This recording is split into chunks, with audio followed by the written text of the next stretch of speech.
శ్రీ విఘ్నేశ్వరాయ నమ. శ్రీ గురుభ్యో నమ. శ్రీ జగదంబికాయ నమ. శ్వేతే వృషే సమారూఢ శ్వేతాంబరధరా శుచి మహాగౌరీ శుభం దద్యాత్ మహాదేవ ప్రమోదద. శ్రీ దేవి భాగవతం వింటూ ఉన్నాము. అష్టమ స్కందంలో లోకాలోక పర్వత వివరణ, సూర్య చంద్రాది గ్రహాలు గతి భేదాలు అనే విషయాన్ని వింటూ ఉన్నాము. ఇందులో సూర్యుడు గమనము చంద్రగమనము గురించి తెలుసుకున్నాము. ఇక గ్రహాల యొక్క సంచారం ఎలా ఉంటుందో విందాం. ఈ చంద్రుడికి 3 లక్షల యోజనాల దూరంలో మేరువుకి దక్షిణంగా చక్రం తిరుగుతూ ఉంటుంది. నక్షత్రాలన్నీ ఈ చక్రంలోనే సంచరిస్తూ ఉంటాయి. అభిజిత్తు కూడా అక్కడే ఉంటుంది. దీనితో కలిపి నక్షత్రాల సంఖ్య 28. ఈ చక్రానికి పైన 2 లక్షల యోజన దూరంలో శుక్రుడు ఉన్నాడు. ఇతడు సూర్యుడికి ముందు వెనక తిరుగుతూ ఉంటాడు. శీఘ్ర మందగతులు ఇతడికి ఉన్నాయి.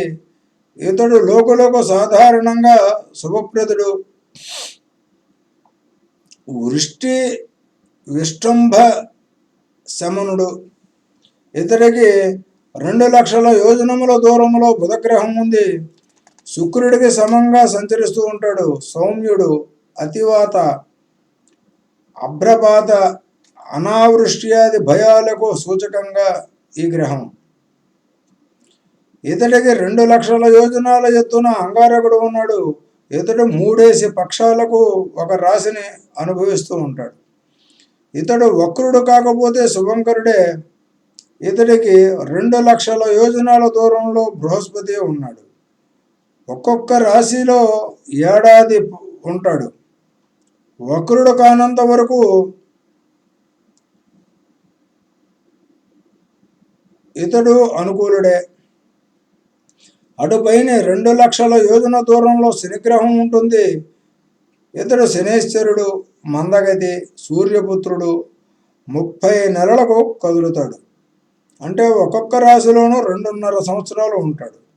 ఇతడు సహజంగా అశుభదాయి. ఇతడికి 11 లక్షల యోజనాల దూరంలో సప్తర్షి మండలం ఉంది. వీరు లోకాలకు ఎల్లవేళలా శుభం కోరుతూ ఆకాశంలో దక్షిణంగా తిరుగుతూ ఉంటారు. లోకానాం సంభావయంతో మునయః సప్తతే మునే విష్ణుపదం స్థానం దక్షిణం క్రమతే చతే. ఈ సప్తర్షి మండలానికి పైన 13 లక్షల యోజనాల దూరంలో మహాభాగవతోత్తముడు లోకవందితుడు అయిన ధ్రువుడు ఉంటాడు. ఇంద్రాది దిక్పాలకులతో సమానంగా సమకక్షలో ఉంటాడు. ఆకాశంలో దక్షిణ దిక్కున కనబడుతూ ఉంటాడు. ఇతడికి చలనం లేదు. సర్వదేవతా పూజితుడు. తన తేజస్సుతో తక్కిన గ్రహాలను ప్రకాశింపజేస్తూ ఉంటాడు. మేడి స్తంభానికి పొడవైన తాడుతో కట్టివేయబడిన పశువులు మండలాకారంగా తిరిగినట్టు గ్రహరాశులన్నీ ధ్రువుడు చుట్టూ తిరుగుతూ ఉంటాయి.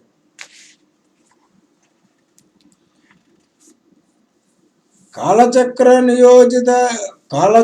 నియోజితాలైన గ్రహరాశులు అంతర్బహిర్విభాగంతో ధ్రువుడు కేంద్ర బిందువుగా వాయు ప్రేరితాలై కదలాడుతూ ఉంటాయి.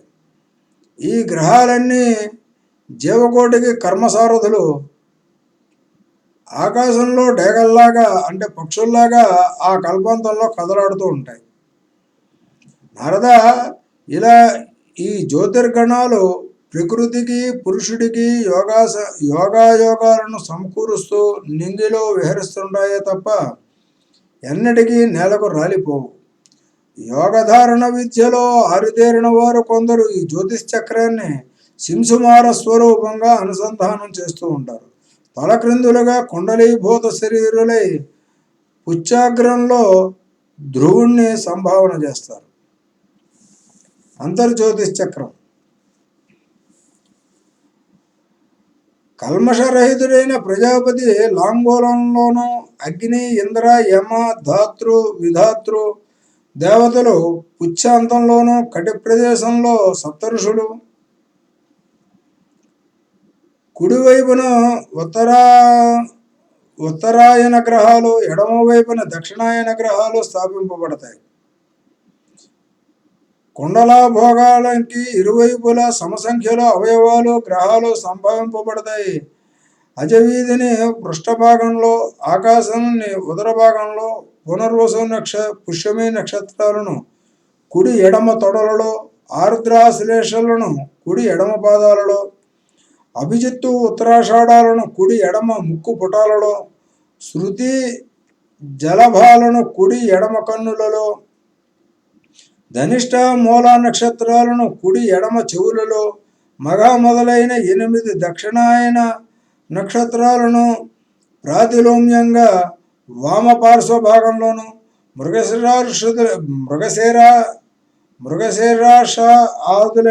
మృగశీర్షాదులైన 8 ఉత్తరాయణ నక్షత్రాలను ప్రాతిలోమ్యంగా దక్షిణ పార్శ్వ భాగంలోను, శతధార జ్యేష్ఠ నక్షత్రాలను కుడి ఎడమ భుజాలలోను, అగస్త్యని పై దవడలోను, యముడిని కింది దవడలోను, అంగారకుడిని ముఖభాగంలోను, శనిని గుద భాగంలోను, బృహస్పతిని మూపులోను, అర్కుడిని వక్షస్థలంలోను, నారాయణుని హృదయంలోను, చంద్రుని మనసులోను, అశ్వినులను స్థనాలలోను, ఉశనసుణ్ణి అంటే శుక్రుణ్ణి నాభిలోను, బుధుణ్ణి ప్రాణాపానాలలోను, రాహుకేతువులను కంఠంలోను,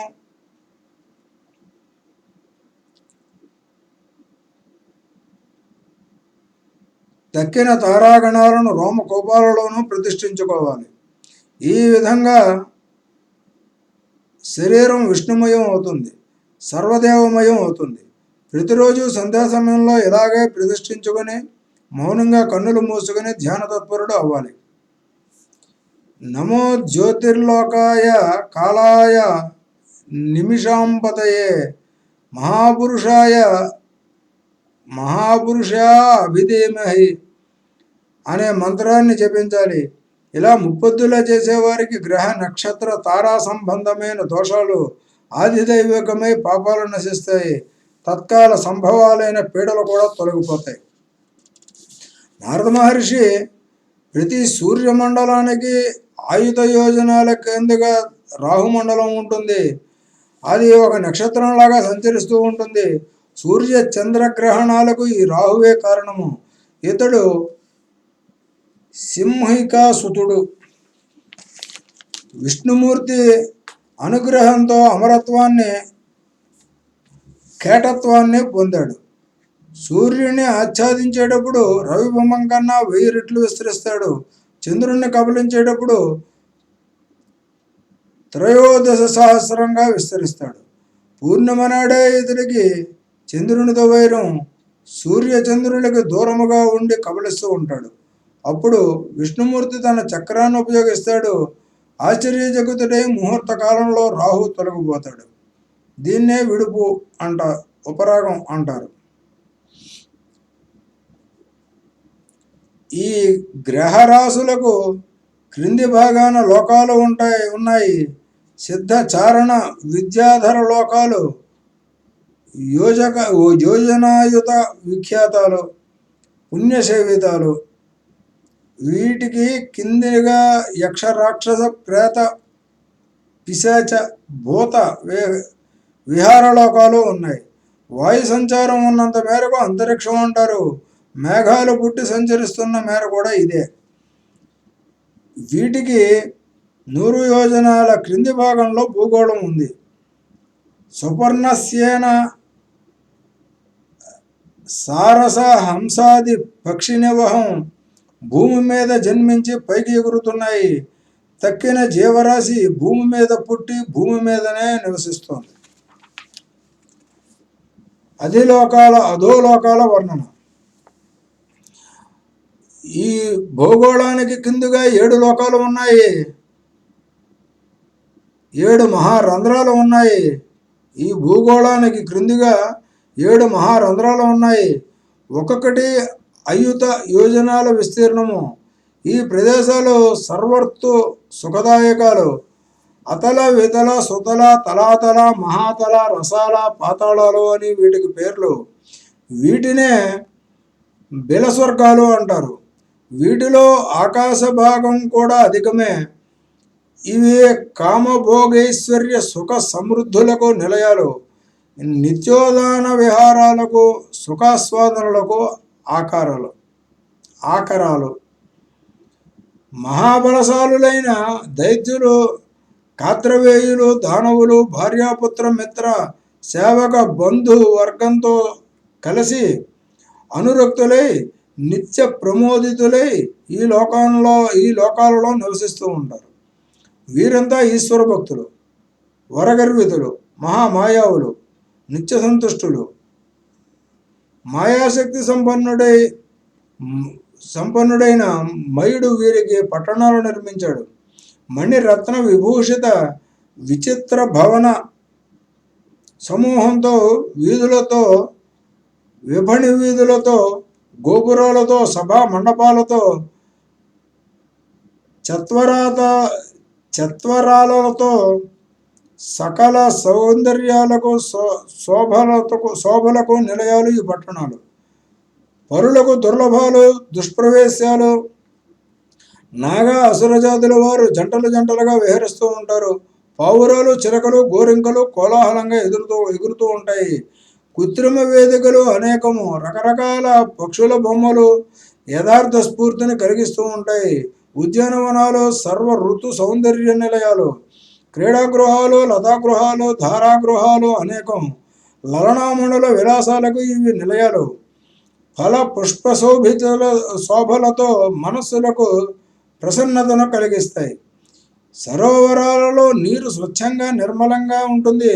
రకరకాల చేపలు కనువిందులు చేస్తాయి. హంస సారస కారండవాది జలపక్షుల సమూహాలు కలకూజితాలతో హృదయాలను రంజింపజేస్తున్నాయి. ఈ సరస్సులలో ఉన్న పద్మాలు ఎన్ని రకాలో చెప్పలేము. కుముదాలు, ఉత్పలాలు, కల్హరాలు, నీలోత్పలాలు, రక్తోత్పలాలు నిండుగా వికసించిన పరిమళాలను పంచిపెడుతూ ఉంటాయి.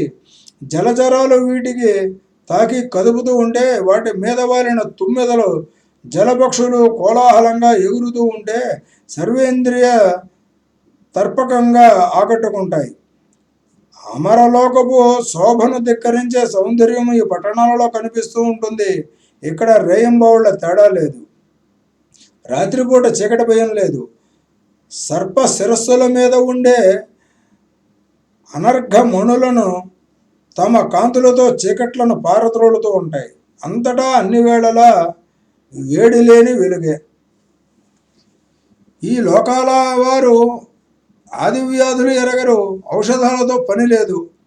ముసలితనము, జుట్టు నెరిసిపోవడము, శరీరం ముడతలు పడటము, రంగులు మారటము, చెమటలు పట్టడము, కంపు కొట్టడము, ఉత్సాహము తగ్గడము వగైరాలు వయోవస్థల మార్పులు ఎప్పుడూ వీరిని బాధించవు.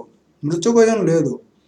నిత్య కళ్యాణం పచ్చ తోరణంగా వీరి జీవితాలు సాగుతూ ఉంటాయి. కాకపోతే వీరికి ఉన్నదల్లా సుదర్శన చక్ర భయం ఒకటే. అది ఇక్కడి దైతేయాంగనలకు గర్భస్రావాలు కలిగిస్తూ ఉంటుంది. బ్రహ్మపుత్ర అతలము అనే మొదటి బిలంలో మయపుత్రుడు బలుడు అనేవాడు ఉంటున్నాడు. అతడు అకర్వగర్వ సమన్వితుడు. సర్వార్థ సాధకాలైన 96 మాయా విద్యలను ఇతడు సృష్టించాడు.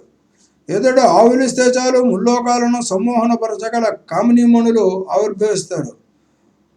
వారంతా స్వేచ్ఛా విహారణలై అక్కడికి వచ్చే పురుషులనందరినీ లోపరుచుకుంటూ ఉంటారు. హఠకరసంతోనూ విలాస బ్రహ్మాలతోనూ చిరునవ్వుల పలకరింతలతోనూ కౌగిట పులకరింతలతోనూ రమింపజేస్తూ ఉంటారు. వీరంతా తల్లిదండ్రులు లేని స్వతంత్రురాండ్రు. వీరు కలిగించే ఆనంద పారవస్యంతో అక్కడికి చేరిన ప్రతివాడు నేనే మహానుభావుణ్ణి, నేనే మహేశ్వరుణ్ణి, నేనే సిద్ధుణ్ణి, నేనే గజకోటి బలశాలిని అని తనకు తాను మురిసిపోతూ ఉంటారు, మదాంధుడైపోతారు.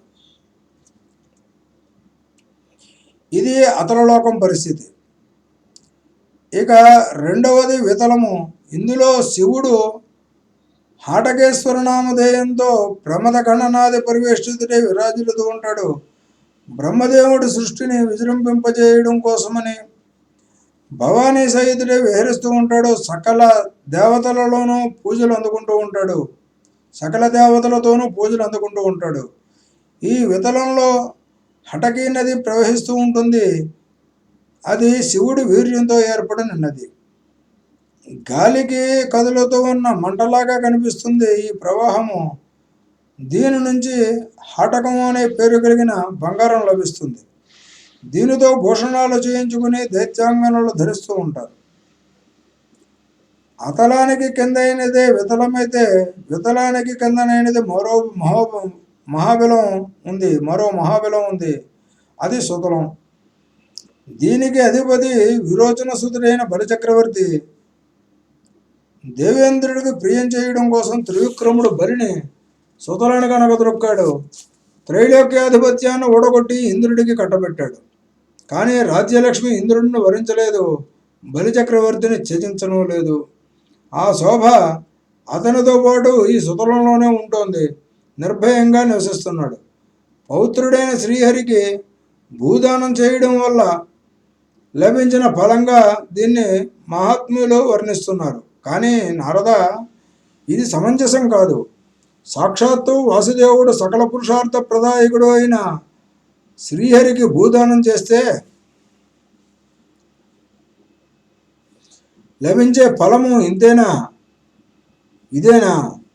తెలుసో తెలియకో ఒక్కోసారి శ్రీహరి నామాన్ని స్మరిస్తే చాలు స్వీయ కర్మబంధాలన్నీ తొలగిపోతున్నాయంటే ఈ బంధ విమోచనం కోసమనే కదా యతీశ్వరులు సాంఖ్య యోగ నిపుణులు నిరంతరము సాధన చేసేది.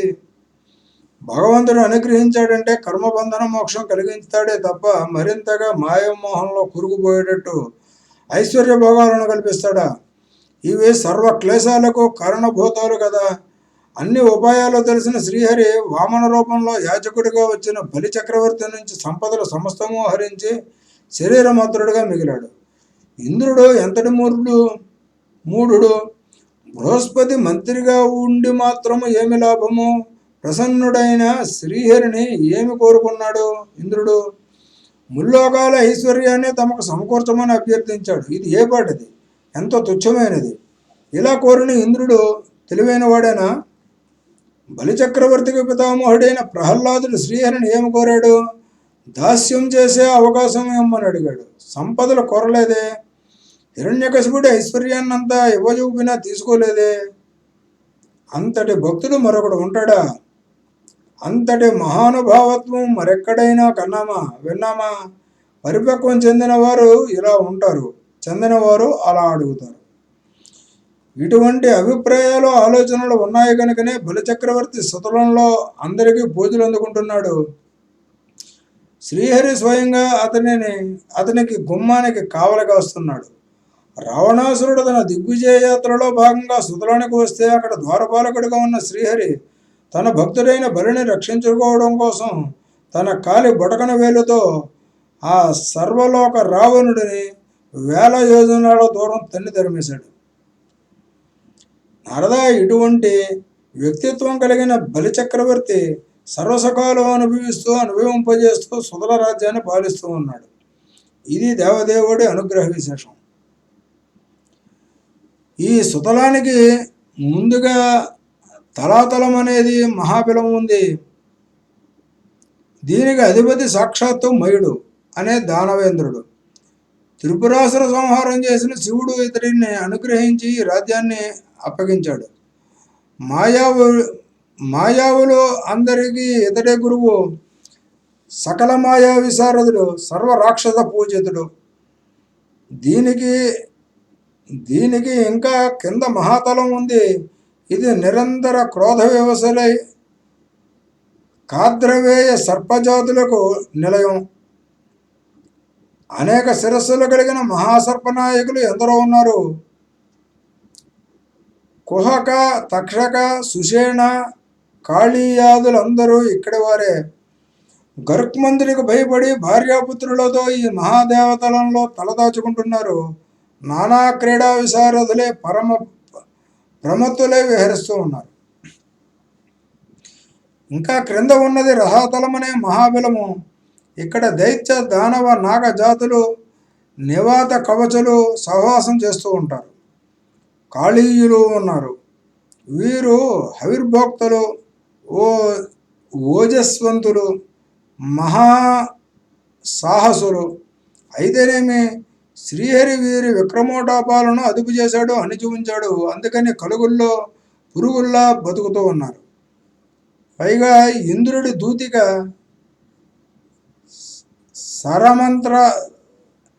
సరమ మంత్రాక్షరాలతో వీరిని కట్టిపడేసింది కూడా. ఇంద్రుని దూతిగా సరమ మంత్రాక్షరాలతో వీరిని కట్టిపడేసింది కూడా. పాతాళంలో అనంతుడు. ఈ క్రింది భాగంలో ఉన్నది పాతాళం. అది నాగలోకం.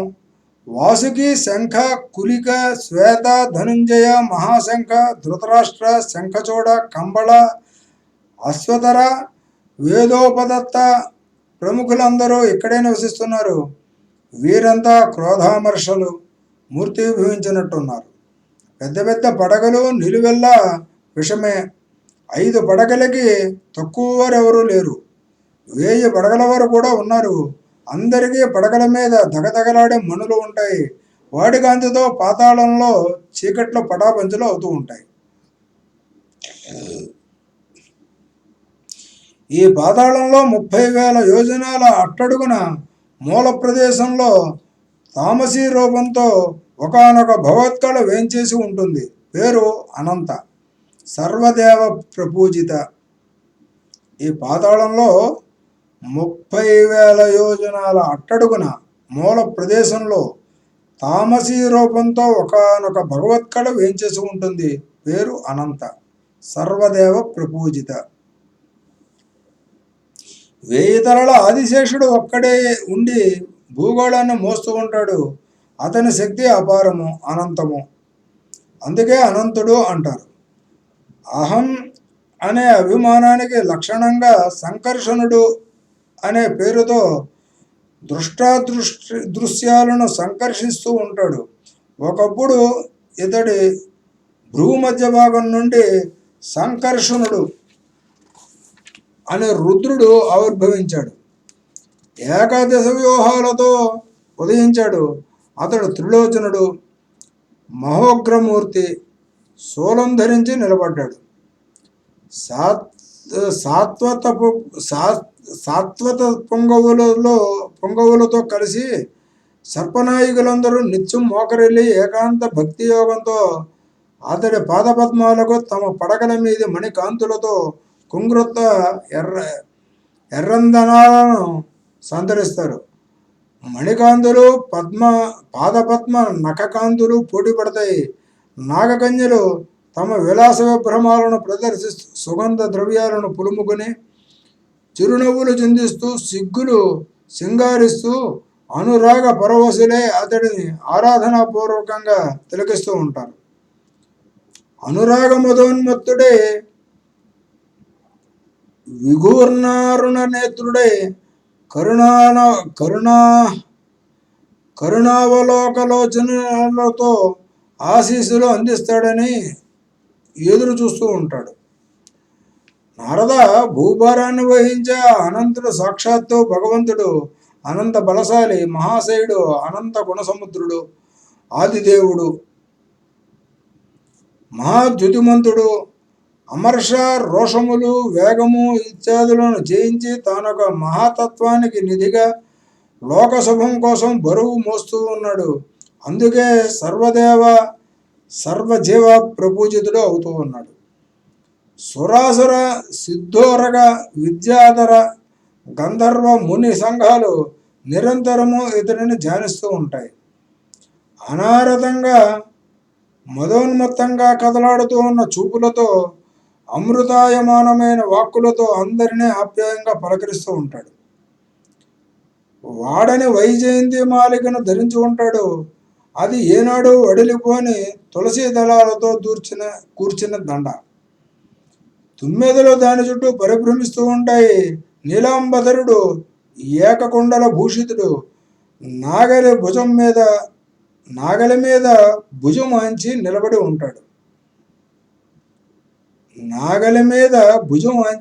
ఉంటాడు. ఉదార లీలా విలాసుడు అనే సాత్వత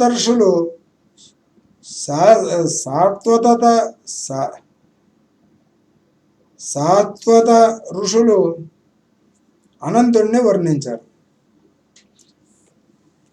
నారద మహర్షి సాక్షాత్ భగవద్భక్తుడైన ఈ అనంతుడి అనుభవాలను సనాతులైన బ్రహ్మపుత్రులు, సనకసనందాదులు బ్రహ్మదేవుడి సభలో గానం చేస్తూ ఉపాసిస్తూ ఉంటారు. మహాకల్పులు ఉత్పత్తి స్థితిలయలకు హేతువైన సత్వ రజస్తమో గుణాలు అనంతుడి చూపుల నుండి ఆవిర్భవిస్తున్నాయి. ఇతడి రూపం ధ్రువం, అది అకృతం. ఏకనాముడు, అనేక నామధారి. ఇతడి దారి ఏమిటో తెలిసిన వారు లేరు. కేవలం కృపతో శుద్ధ సత్వగుణ విభూషితుడే భారాన్ని వహిస్తూ ఉన్నాడు. ఇతడి నామాన్ని అకస్మాత్తుగా ఆలపించిన ఆర్తులు, పతితులు ఉద్ధరింపబడతారు. ఈ ఆదిశేషుడి కంటే మరొక భగవంతుడు లేడు. 1000 పడగల ఈ అనంతుడు తన శిరస్సు మీద భూగోళాన్ని సముద్ర పర్వత గాఢారణ్య సహితంగా ఒక అణువులాగా ధరిస్తూ ఉన్నాడు. ఇతడి శక్తి అనంతము, ఇతడి విక్రమం అనమితం అంటే మొక్కవోనిది. దాని సమృద్ధిలో ఇతడు ఎవరిని లెక్క చేయడు. స్వాత్మంతంత్రుడే భూగోళాన్ని లీలగా భరిస్తూ ఉన్నాడు. అనంతుడి ప్రభావాన్ని ఉన్నట్టుగా వివరించి చెప్పాలంటే 1000 నాలుకలున్నా సరిపోవు. నారద, జీవకోటి గతులన్నీ యథాకర్మ నిర్మితాలే. మృగ, పక్షి, మనుష్య జాతులన్నీ కర్మబద్ధాలే. కర్మానుగుణంగానే కోరికలు కలుగుతూ ఉన్నాయి. వీటిని ధర్మబద్ధంగా ఉపదేశానుగుణంగా తీర్చుకున్నవాడు పరిపక్వతను పొందుతారు. నారాయణ మహర్షి ఇంతవరకు చెప్పి క్షణకాలం విరమించాడు. అప్పుడు నారదుడు సవినయంగా మరొక ప్రశ్న వేశాడు. మహర్షి, కర్మలు సమానమైనప్పుడు లోకానికి ఇంతటి కర్తృవైవిధ్యం ఎలా వచ్చింది? ఇది తెలుసుకోవాలని ఉంది అని అడిగాడు. నారాయణుడు వివరించాడు. నారదముని కర్మను ఆచరించే కర్తకు ఉన్న శ్రద్ధను బట్టి గతి వైవిధ్యం ఏర్పడుతూ ఉంటుంది. గుణత్రయ ప్రభావం వల్ల వాటి ఫలాలలో భేదం ఏర్పడుతుంది. ఇది ఇంకా వివరంగా చెబుతూ ఉన్నాడు. వచ్చే భాగంలో విందాము. స్వస్తి. శ్రీ జగదంబ అర్పణమస్తు.